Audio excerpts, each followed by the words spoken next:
गांव के किनारे एक टूटा फूटा मकान था। उसका नाम था भूतिया हवेली।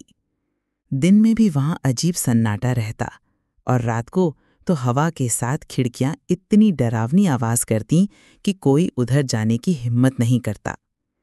गांव के लोग कहते थे, उस हवेली के पुराने शीशे में चुड़ैल रहती है। अगर कोई बच्चा रात को उसमें झांक ले तो चुड़ैल उसे वहीं से खींचकर अपने साथ ले जाती है। एक बार 3 बच्चे खेलते खेलते उस हवेली में चले गए। उनके हाथ में छोटी सी टॉर्च थी और दिल में जबरदस्त जिज्ञासा। अंदर सब कुछ टूटा फूटा था। छत से जाले लटक रहे थे, लकड़ी की अलमारियां टूटी पड़ी थीं और दीवार पर एक बड़ा टूटा हुआ आईना टंगा था।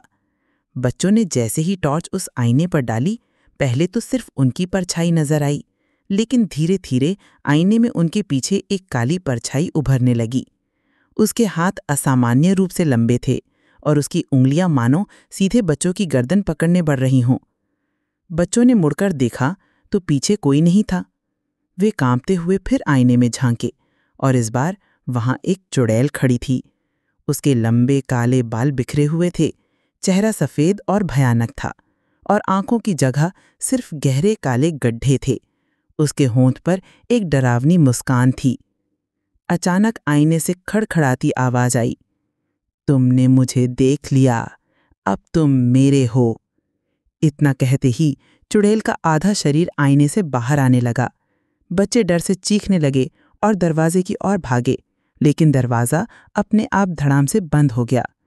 कमरे में सिर्फ उनकी चीखें और चुड़ैल की खौफनाक हंसी गूंजने लगी। सुबह जब गांव वाले हवेली में पहुंचे तो वहां कोई बच्चा नहीं था। कमरा पूरी तरह खाली था।